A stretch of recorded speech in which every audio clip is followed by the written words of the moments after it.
Toshi, come in. Yeah. Everyone, welcome back to a new Honkai Star Rail video. In today's video, we'll be going over all of the limited, Today, we'll be going over all of the standard banner 5 stars and which character you should choose. I did make previous videos and I went over my list of characters I'm going for personally when I do reroll for my account. If you are planning on rerolling, then this is the video for you. Okay, so there is 7 characters you can choose from. And each character has been shown in the beta in some way, shape, or form.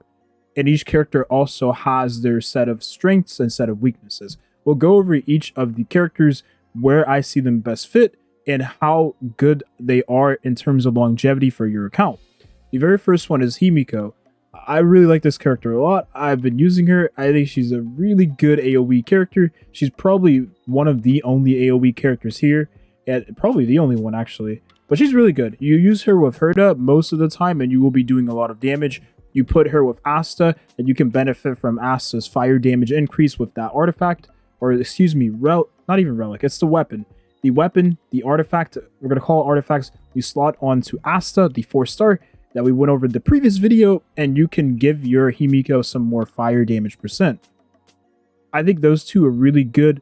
And like I said, use her with Herda and you'll constantly be wiping out enemies, you know, whenever you tackle any content where there's like multiple enemies. Now the thing is, AoE damage dealers do way worse in single target fights, but take this with a grain of salt because things could change in terms of number tweaks when we actually do get the game on release. If you get her, you won't regret using her. You'll probably use her indefinitely because, you know, she's one of the only AoE damage dealers in the game currently. Welt.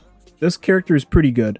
He can delay actions. We made plenty of videos on pretty much how the actual turn-based system works in this game, but long story short, delaying an action meaning that the enemy, they don't take the turn because they can't take the turn, right? You delay the action. And he also has a decreased speed in this kit, the only character on this actual list that has a decreased speed, which makes him really valuable. So being able to have that decreased speed debuff makes him really good. You pair him with a character like yanqing, and those two just perform really, really well together. Very nice synergy with the 4-star free character you get. So if you use Welt, or if you get Welt rather, then you probably will be using him with yanqing most of the time, because you don't have to worry about, oh, my yanqing wins the speed decrease. Well, if he doesn't, then I can't use the ult. You won't have to worry about that.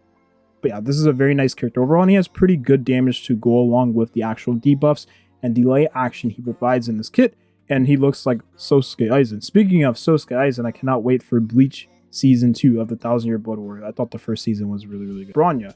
This is the character I'm going for first and foremost, and I think most people that are actually rerolling will probably go for this character. She's just cracked. She's broken. We went over her in every single video I can do to praise the character. She has a crit damage buff, attack damage buff. She also has a just damage, you know, buff overall. She gives an action CR push to one of your characters on your team. You put her with a character like a single target damage dealer, performs really well, allows them to get that one shot in. You pair her with a character like Himeko, and Himeko is able to do nice AoE damage and clear the 4s much more easily, right? Because she has the damage buffs and the attack buff. This character is just really good. Like I said before, if this character ever gets power creeped, then you know the game is going to be in a spot. So do keep that in mind going forward. But yeah, this character, you definitely, if you get her, you will use her. And this is probably the character you should go for in your rerolls. This and another character specifically, but we'll get to that character afterwards. But yeah, this is probably first choice for everyone, I would say. Gepard, this character is pretty interesting. He has a bunch of shields. He's just like the fire main character, trailblazer, that also provides shields for the team. He does the same thing in providing shields, but his shields are stronger because he's, you know, a actual 5-star. I'm not saying the Trailblaze main character is in 5-star, but he has a stronger shield. Scales better with him. I mean, that's a given, right? He is an actual character you have to summon for, so it makes sense why his shield would be stronger. But he also is an ice element, so that is a different element from the fire main character that we end up using in the game. But overall, he's pretty good. Everyone that's used him has said he's done pretty well. He's helped them survive and tank damage whenever they use him in harder content, harder stages of the game. But that's pretty much all he really does is just shield. You know, I wouldn't recommend this character. Probably the character I'd recommend the least, honestly, because his playstyle is kind of boring. All he does is provide shields. And I mean, granted, you know, we have the fire trailblaze main character that gives shields to the team, and you have that character for free. So I don't see a purpose or reason to actually have Gepard other than the fact that he's a different element. But if you do get him, then you probably will use him because the shield is stronger than the trailblaze main character, right? Clara. This girl is interesting. I've been using her, but I stopped using her when I was doing harder stages in the actual Forgotten Hall, which is this game's version of Spiral Abyss. The problem is that this character you don't want to use in content like Forgotten Hall because you have to clear the floors in a certain amount of turns. She is a very slow character. You constantly want to keep going whenever you actually do Forgotten Hall to take advantage of the turn cycling, right? So you can actually clear the floors in the right amount of turns to get the maximum rewards. And Clara makes that really difficult. It's going to be really interesting to see how Clara scales into the actual late game in terms of damage. She is a very, very nice, probably the best tank here because she has the built-in damage mitigation in her kit. She also has the counter attack, which is pretty, I mean, if you counter, you're going to see a lot of damage, especially early game. It's really, really good damage. She, like I said, she is a tank, so you build her for a lot of HP, a lot of defenses, and she's overall tanky. One of the things I don't like about this character is she is very March 7th dependent. You can use her with other allies on the team, but do keep in mind that you have to make sure that you build your other allies. I know it's a very silly thing to say. Make sure you actually do build your other characters on your team because, well, if you're depending on Clara to take all the hits, which she could do if you put her with a character like March 7th. However, if Clara doesn't, you know, and your characters are not built strong enough, then your characters will get one shot. And I've had that happen to me. But a physical damage dealer, pretty standard. Like I said, I wouldn't really recommend her over other characters because there is already, you know, physical characters you can get in the game like Susheng, which is a very nice single target damage dealer. Clara has single and AoE damage dealing capabilities, so she is ranked higher than Susheng, right? And she is higher than, you know, the physical main character. But the problem is it's really hard to tell how well this character is going to be into the late game. But I will say her playstyle is very interesting and very unique. Probably the most unique playstyle we have on this list so far. But yeah, this character, if you get her, you probably will use her at some point. But early game, she's just not the best character, in my opinion. And this is from someone that used her, right? And I kind of benched her and I've been using Himeko more. Yanqing, this character is interesting. A lot of people have been saying he's really good. A lot of people have been, you know, enjoying him. I don't like, okay, this is my thought processing, right? Why would a standard banner 5-star be better than a limited banner character? That just doesn't make sense to me. Now, Bronya exists, right? But she's a support character, so that's different. He is a DPS that does the same thing that Seele wants to do, right? In terms of single target damage dealing. Why would he be better than Seele? It just doesn't make sense to me.